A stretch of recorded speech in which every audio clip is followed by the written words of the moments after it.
How often over the last couple of years have we watched Jets football? Not this era. Let's talk about the Robert Saleh era when they had a good roster, when they had Rodgers under center, when everybody thought they were just good quarterback play away from being relevant. You saw them fumble, crumble, fold under the pressure Yeah. of being in a close game in the fourth quarter. It is a skill set that you need to have as a football team. Ask the Kansas City Chiefs. That's not a good football team, but you get them in those crunch time moments, they Find a find way. ways to win. The Jets don't have that pedigree. They don't have that reputation of a team that has been there, done that. And I'm sorry, I still need to know what this coaching staff is. I need a coaching staff that knows how to win. The New York Yankees are having a tough time being a profitable baseball team. The New York Mets made a major trade, and both New York football teams suffered losses over the weekend. Welcome in another edition of the NY Sports Index. That is Jamie Eisner. I am Chris Schubert here talking all things New York sports. We're sneaking in an episode ahead of American Thanksgiving. Don't know if you're going to hear from us as the week progresses. Family, turkey, loved ones, football, all sorts of stuff going on. Yep. If we can get you Travel. an episode later this week, we will, but this is the guaranteed one episode that you're going to get this week. And boy, do we have a lot to get to. Jamie, you're mad at your baseball team. I am less mad at my baseball team. We're both mad at our football teams, though. Maybe that's where we start. We can agree there. What do you want to do today? Yeah, we could start with some football. The Giants were the Giants again. Had some exciting moments. Jameis had some really fun plays. They had a fourth quarter lead, and they proceeded to blow that fourth quarter lead. So it's pretty much every Giants game all season long. Well, they did fire the defensive coordinator, so there was at They least needed to. something that came out of the game. Yeah, because the defense has been a major problem all season long, but particularly in the last 2 weeks. Yeah, and there's been some personnel questions as well in regards to how, Bowen was using certain guys in Jahmyr Gibbs' couple of his biggest runs of the game. Dexter Lawrence was off the field, and that has been a theme this year where Dexter Lawrence rotates off the field and they give up massive running plays. And, a lot like we talked about the Jets on previous shows about, the reason why you go to Tyrod Taylor over Justin Fields is so you can evaluate the entire rest of your offense and see who can actually be a long-term piece for you, both as a role player or maybe more going forward. Giants have that same situation on defense, and I think firing Bowen allows them to have an opportunity to try something different. The players in the locker room have been hinting for a while that they haven't liked a lot of things that were happening, both from a schematic standpoint and a personnel standpoint. And now you have a chance to see somebody else for a month and a half operate this defense and kind of try to determine which of these pieces that you have, are they long-term pieces? Are they trade pieces, or are they upgradable? And that's basically what they're doing on the defensive side of the ball now. So I'm glad they made this move. And again, if Mike Kafka wants a shot at getting this job, they're going to have to perform better down the stretch because, again, you're still at a disadvantage as an interim coach from the old regime versus the entire span of everybody that can become available to you. This gives them the best chance to at least have a little bit more success down the stretch here. You can answer this question a lot better than I can. That game feels a lot different if it's Jackson Dart under center than Jameis Winston, right? Like the loss doesn't sting as bad if it's Dart doing all of those great things. Like because Yes and that's what the rest of no. the season's about, right? Yeah, I mean, yes and no. You would feel good about Dart. Like, I don't feel like this is lost as a sting at this point. Like, this is what it is for the Giants. They've done this so much this year that you're at the point where you just kind of expect it to happen. Yeah, obviously you'd like to see Dart, put up those kind of numbers as well. But I think you could be excited about what this Mike Kafka offense has looked like. You can be excited about what you've seen, Wanda Robinson and some of these, the growth of Theo Johnson again this year. So you can be excited about those pieces still. And yes, obviously you would much rather have, Jackson Dart lighting up the scoreboard. But at the end of the day, like, the loss doesn't really hurt that bad. This is what it is. Like, you've lost in this heartbreaking fashion several times already this year. There's a point where you start to become a little bit numb to it, and that's what it feels like right now. Wandell Robinson stock through the roof this week. Way up. Told you you'd be a key player this year. You held on to those shares, and look where it's got you. You're able to dunk on everybody in Absolutely. this moment. The New York Jets played a football game, and the New York Jets They played did. a very annoying football game because I think if you told me before the game started that they would be competitive into the fourth quarter with the Baltimore Ravens, that I would have signed up for it. But sitting there, watching every play of the game, seeing how they had chances to win this football game, in fact, scored the first touchdown in the game and had a lead going into the half, I am annoyed and disappointed with the way that game finished. I know I Yeah. shouldn't be, but I am. Look, it's one of those games where you never really felt like the Jets were going to win, but it said a lot more about some of the concerns I have for Baltimore than it says anything about the Jets. Like I have like Lamar's not moving very Well, well at he's all. hurt. He's clearly Yeah, playing through I know something. he and Harbaugh keep saying, "Oh, he's healthy, he's fine." He's He's not. not. No, he's not. He's not healthy. The hamstring isn't healthy. Zero quarterback design runs. Yep. And anytime he had an opportunity to scramble, he was looking down the field. When's the last time you saw Lamar Jackson not look to take off and run? There was a play during that game. I don't remember where the exact scenario was, but he scrambles out to his right. And in a scenario where normally he would take it all the way around the corner, get 6, 7, 8 yards, he stops and kind of turns upfield and falls into a tackle for basically no gain. You've never seen that. Like, he's hurt. Like, there's no doubt about that. But from the New York perspective, from the Jets perspective, I mean, I think you have to be excited about John Mechie and what you've seen from him in a short sample size. I thought Adonai Mitchell played a better game here this week. I mean, it is what it is. This is not a very good football team. They had some injuries. They've traded away key stars. Like, they just don't have the horses to get the job done anymore. But I think you saw a couple positives, but no, at no point in this game, even when they had the lead late in the second quarter, did you feel like this is a team that's actually going to pull out a victory in this game. I'll tell you what frustrates me the most coming out of this game is the narratives that I'm seeing of like, oh, great job by Brees keeping the tank alive, right? The fumble actually helped the Jets, and it's good. It's actually good that they lost. And I'm sorry, maybe this makes me in today's sports world a bad fan. I want to see my team win football games. I want to see my team win and be successful because I do think there is inherently a value in learning how to win. And how often over the last couple of years have we watched Jets football? Not this era. Let's talk about the Robert Saleh era when they had a good roster, when they had Rodgers under center, when everybody thought they were just good quarterback play away from being relevant. You saw them fumble, crumble, fold under the pressure of being in a close game in the fourth quarter because they didn't know how to win. It is a skill set that you need to have as a football team. Ask the Kansas City Chiefs, man. That's not a good football team, but you get them in those crunch time moments, they find ways to win because they know how to do it. They've been there, done that. The Jets don't have that pedigree. They don't have that reputation of a team that has been there, done that. And I'm sorry, I still need to know what this coaching staff is. I need a coaching staff that knows how to win. And Brees fumbling inside the 5 is just a player trying to make a play. I don't blame him. This isn't like a guy sticking the ball out at the goal line and getting swatted away. This is a player just trying to keep the pile moving. I don't blame Brees.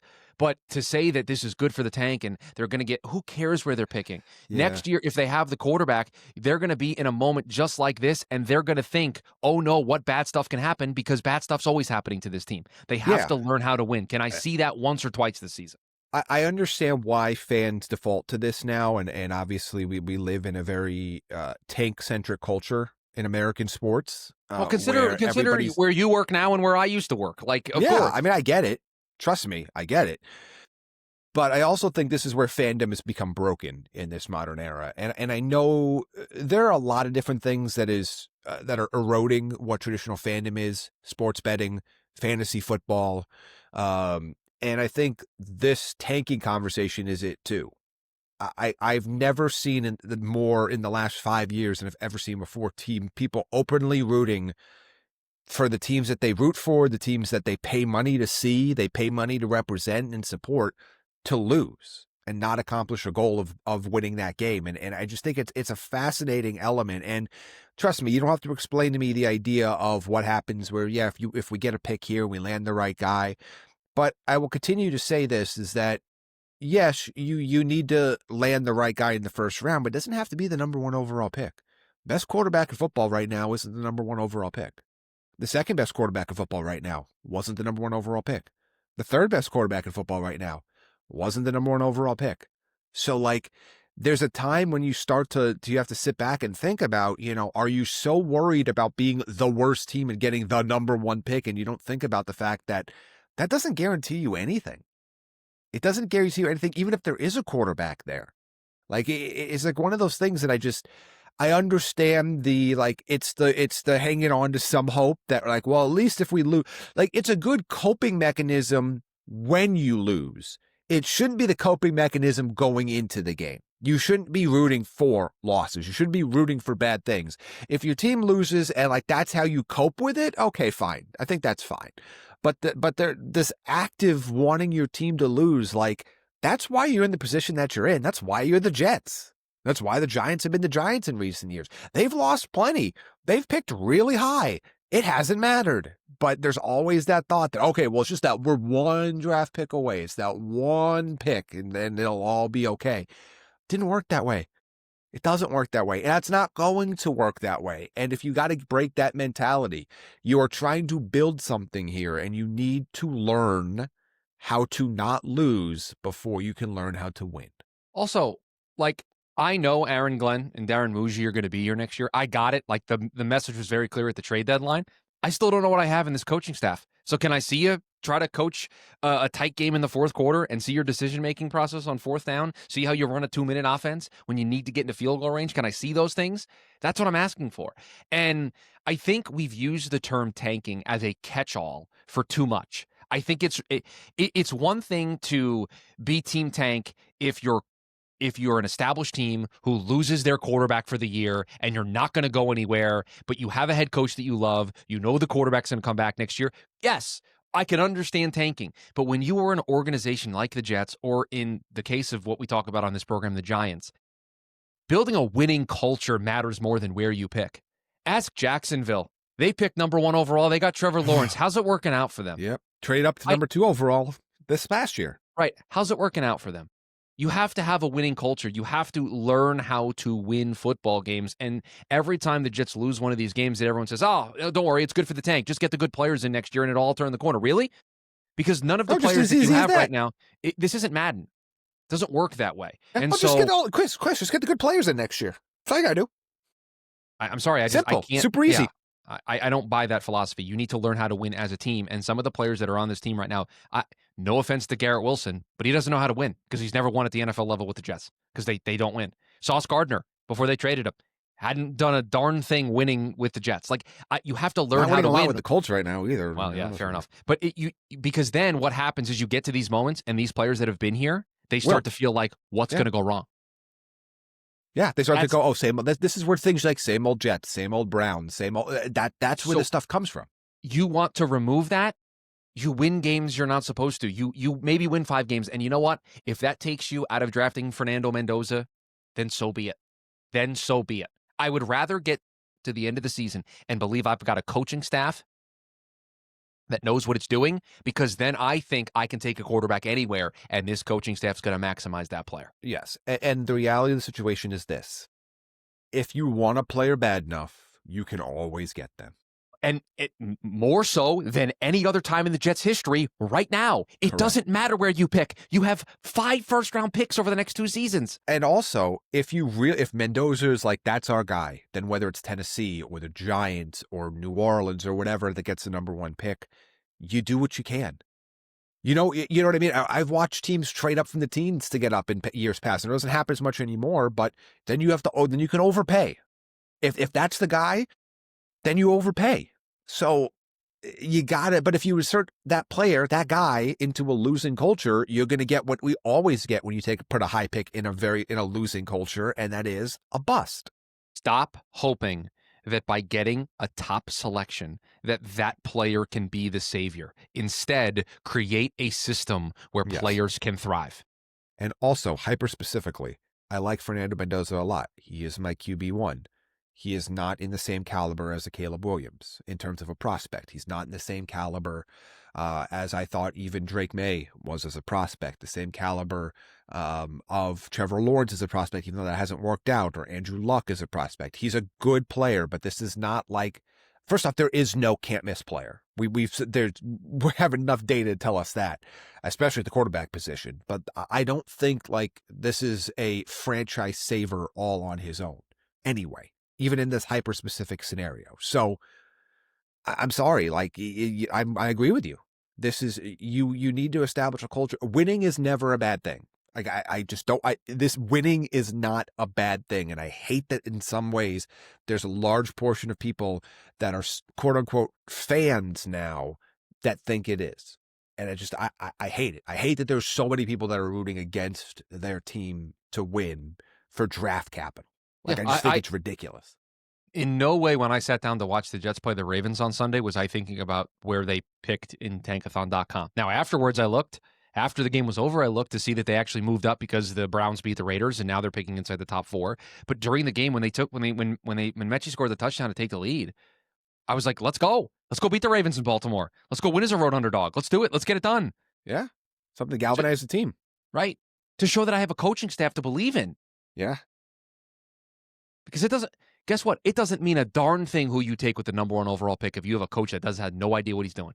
Yeah. Then you're just back in the same situation. Then you're in the cycle. Then you fire the coach.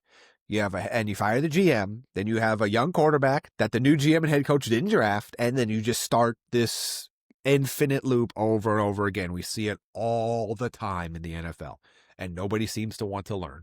So I will not apologize for rooting for my team to win football games. Just sorry, won't do it. And I think it is ridiculous that there are right there, though. I think there are people that are foolish for the moment Brees fumbled to say, "Oh, it's good for the tank. Never mind. Don't worry about it." You've got to learn how to win, and winning that play and getting into the end zone is actually a good thing for the franchise and the long-term health of the franchise. Because guess what? You've been doing this whole tank. Yeah, the Jets know how to lose. I tell you what, man. They know how to not do things very well. Where's it getting you? It's not getting you anywhere. Yeah, let's see something else new. Speaking of not getting anywhere, the Yankees might not get anywhere in free agency because the payroll's got to come down, Jamie. The Yankees, they're broke. They're not profitable. Yeah, they open the wallet. There's nothing in there. In fact, the credit card, the bill's too high. They're not a profitable organization, according to Hal Steinbrenner. You sent this to me. That's bullshit. You know that, right? You know that's complete and utter bullshit. You sent this to me, and I didn't realize you sent it to me, and I saw it on social media. I copied the link, and I went to our Discord chat where we share things, and you had already sent it to me. I couldn't even send it to you. I don't think I could say what I said to you on air, but I believe it involved a 4-letter word that starts with an F. I think so, but let me just check. If I remember correctly. Yes, you can't say that. Yeah, I can't say that on there. Yeah, no. Look, and I also said something else to you that my copium is I'm hoping he's saying this for negotiation reasons, but I kind of think he's not. Hal has been a very interesting lead owner for the New York Yankees for a while, and this payroll topic comes up a lot. And the Yankees, despite being the brand that's usually most associated with just throwing money everywhere, actually spends a relatively low amount of their overall revenue on their payroll, especially compared to teams like, the one across town, the New York Mets, the one that you wrote for, and the Los Angeles Dodgers, a team that nobody roots for. And so hearing this now, it's just frustrating. And he was trying to say that, we have this $100 million tax. That stuff's figured into some of their other stuff. He's double counting things to try to make himself and his organization seem like they're cash poor. They're not. They can easily operate at a yearly budget north of $300 million AAV, and they could probably push 350 if they were willing to run, at a small operating loss. But the idea that they're not making a profit is ridiculous. And the one thing if you've ever had any involvement in operating a business and operating the taxes of a business, you can do a lot of things to make it look like you're not making that much money. That's one of the first things that they kind of teach you how to do, is to manipulate legally, hopefully, numbers to make it look like you are not making as much money as you actually are.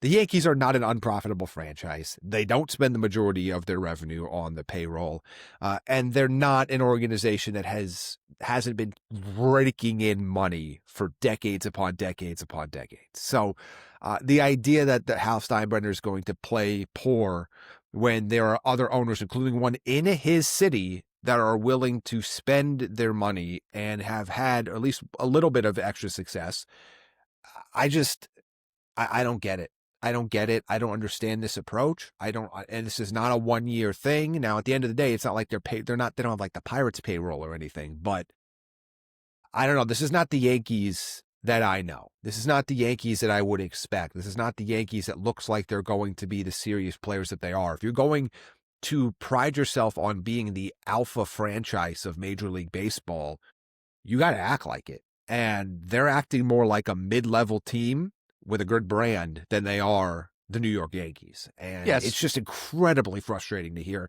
And I know pretty much every Yankees fan agrees with that. Yeah, I mean, I think it's just a tone deaf thing to say, even if we for just a moment thought it was true, right? Let's just say he's Yeah, telling the truth. It's still just not something you say out loud because fans don't yeah. want to hear that, especially when, unfortunately, for Yankees' sake, the guy across town doesn't care and just will spend money because he wants to win a championship. Now, I have the chart up that you were referencing of the 2024 revenue that each team made and then what they spent on payroll in 2025, and that included the tax. And the Yankees 728 million in revenue, that was second most in baseball, and then 362 million in payroll and tax, that was third in baseball, but that ends up only being 49.7%. Now, 49.7%.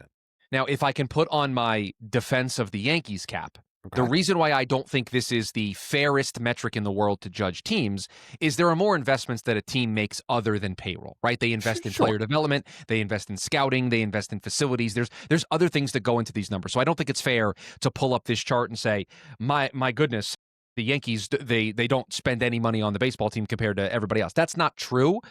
But it's just you don't say it out loud because you're the New York Yankees, and this number is true. You made $728 million Yeah, last year. you're telling me you That's your didn't make revenue. money. So stop. You're telling me you spent nearly Sorry, you didn't make three a hundred profit is what million you're trying to dollars, say. Like, right? yeah, You spent you did. $300 million on everything else. I don't think so. To your point, the Yankees do invest a lot of money in their facilities. I think they're often graded very highly, both internally and from opposing teams, in terms of how they treat the players, home and away, food options, locker room options. Like they do. I will give them credit. They do make it special when you come to Yankee Stadium. Like there is, you're playing against or for the Yankees when you're in that building. But they could still spend a little bit more on free agency, and they could still spend a little bit more to get their roster where they need to. The goal, it's not like, oh, well, we're going to win in New York, and then all of a sudden, what's the long-term investment? New York has invested in the Yankees for a century.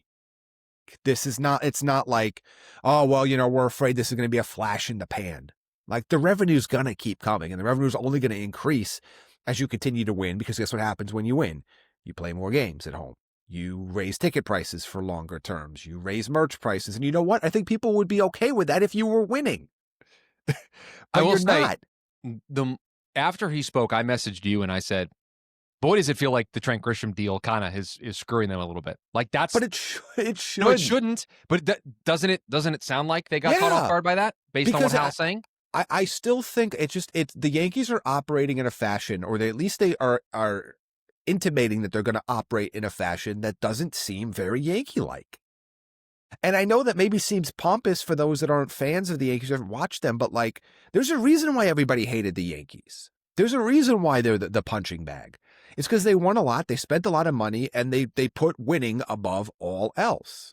And it doesn't seem like they're doing that anymore. Now it's just like it's another team that is just deciding that we would rather pocket money than put the best team on the field because we're generating plenty of revenue. That makes them, I'm not saying they're as bad as like Bob Nutting and the Pirates or some of these other teams that literally just are operating a baseball team just so they could cycle the money into their own pockets and don't really care about anything else. And that's because you can point to the Pirates and say, I don't think they're investing in baseball development. I don't think they're They're investing in investing in nothing. facilities. Right. Found out they didn't even make that offer. They had somebody leak that they made an offer to Josh Naylor that was like 20% under what he ended up signing for. And they didn't even make the offer. Like, they don't try. Like, that's why the Paul Skeens stuff comes up. That's why this happens all the time. So it's just like, they're not that. And I'm not going to go overboard and be, WFAN caller and accuse Hal Steinbrenner of being Bob Nutting. This playing poor thing just isn't going to work. Like, it's not going to work. It's not going to work in that city. It's not going to work for this fan base. And at some point, like, are you the New York Yankees or are you not? And part of being a New York Yankee is you spend the money you need to spend and do everything you can to win. You have a Hall of Fame captain. You have a window here when you have enough pieces to be a World Series contender. Put this team over the top and stop sitting back and just kind of hoping that everything goes perfectly with the guys you already have. Like, I'm sorry. Like, it's ridiculous. The other baseball team in town made a move over the weekend. He did. They traded Brandon Nimmo to the Texas Rangers for Marcus Semien, a 1-for-1 trade, a rarity these days in sports, the 1-for-1 big leaguer for big leaguer type move. Yeah. But a move that I think makes sense for both sides and I think is just emblematic of what the Mets are trying to accomplish this offseason. They missed the mark completely last year. There was a need to shake things up. David Stern said as much at the end of the season. He said as much in his press conference after the Brandon Nimmo trade, that he did not feel it was the right thing to do. That was the phrase that he used. It was the right thing to do to run this core back. And I think, to be honest, I know that there's two separate conversations. There's the baseball conversation and there's the emotional conversation. And the emotions of trading somebody like Brandon Nimmo, who has done everything right since becoming a New York Met, has been a homegrown, only known New York, was drafted out of high school by this team in the first round. That emotional conversation, I think, is a fair one to have. But when looking at the baseball side of it, the Mets could not look their fan base in the face and say, you expect this franchise to be excellent. We're just going to run it back with the same group that missed the playoffs last year. It would be a slap in the face. And as a fan, take Brandon Nimmo out of it, take Steve Cohen out of it. When it was the Wilpon era, you dreamt of times like this when an ownership group and a general manager would respect you enough as a fan to say, we believe this team can be better, and we're going to make the hard, tough decisions to make this baseball team better. That's what this was. Now, from a baseball perspective, it's a great move for the Mets. I love it. Marcus Semien is a better fit for what the Mets want to be in 2026.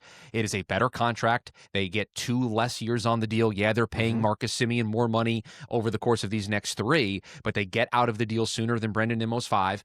I think Brandon's skill set was deteriorating. The foot was a problem. His neck has been an issue. The on-base skill that he has is starting to deteriorate because he's playing for more power. They needed to get better defensively. Marcus Semien is still an elite-level defender. I think there's more in his bat where he can be maybe a 720 OPS guy and be fine. And if Marcus Semien is a footnote as part of a larger offseason for this team offensively, and Semien's batting 7th or 8th on this lineup on opening day, you're going to love having that defense along with Lindor every single day out there. So I love the move. I think it makes sense. I get the emotions of it. But the Mets needed to make a seismic change, and Brandon Nimmo was the piece that allowed them to do that. Yeah, I mean, I could take a little bit of a step back because I don't have emotion involved in this. I thought it made a lot of sense to me. It seemed to catch a lot of the baseball world by surprise, but I don't think it caught either one of us by surprise. Obviously, the deal itself, but the Nimmo trade did not catch me by surprise. I mean, we talked about it exclusively. You don't need to tell me about trading. Yeah, you've been talking about it for a long time. I'm sure here and on your Mets show, Believe in Mets. So, which you can also check out at your plug here. Believe in Mets Pod. Me and my good friend Jack McKessie. We talk all things New York Mets. Thank you for the cheap plug.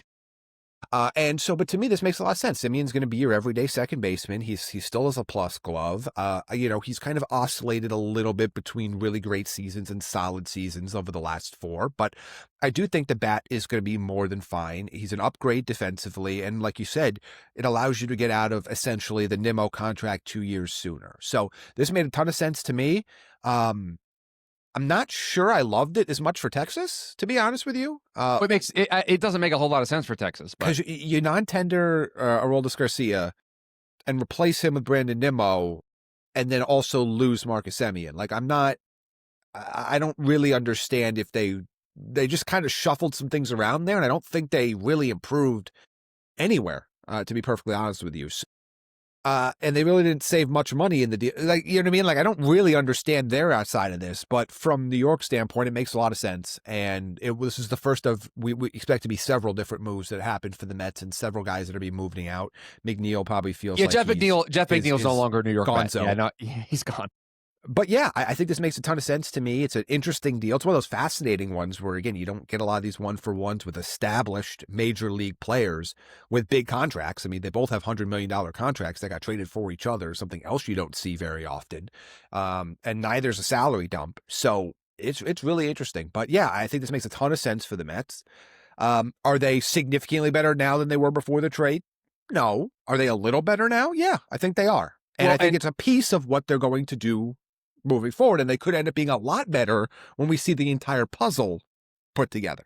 Yes, that's the point I was just going to pick up and run with, because I don't think overall, I think offensively they took a step backwards in this trade. They got better defensively, but offensively they took a step backwards. But I think moving Nimmo frees up an outfield spot for Carson Bench at the start of the year, but it also, I think, firmly puts on the table, and I don't think it's a lock that they do this, but I think it firmly puts on the table the pursuit of Kyle Tucker. because they Oh, have the yeah, room in the yeah. outfield now. Whereas if you had to keep Nimmo, you were keeping center field open for Benj. Your DH was maybe Pete if you bring Pete back. So now where does Kyle Tucker fit into the equation? By opening up an outfield spot, it opens up a whole world of possibilities for them. And that to me is what David Stearns is all about: flexibility. He's all about having options, optionality, movability, Yep. flexibility. And this trade did that for this team. It allows them, guess what? Luisangel Acuna can get moved because Marcus Semien's going to be your second baseman for the next couple of years.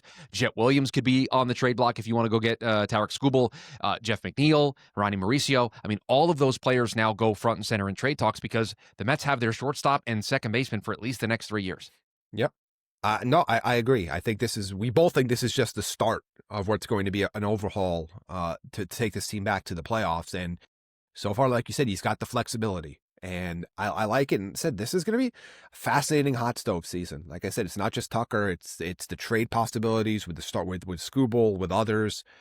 The Mets are going to look a lot different next year, and I think they have a really decent chance to be a significantly better team on paper, depending on how this all plays out. But this move made sense. You had to get out of that Nimmo contract in some way.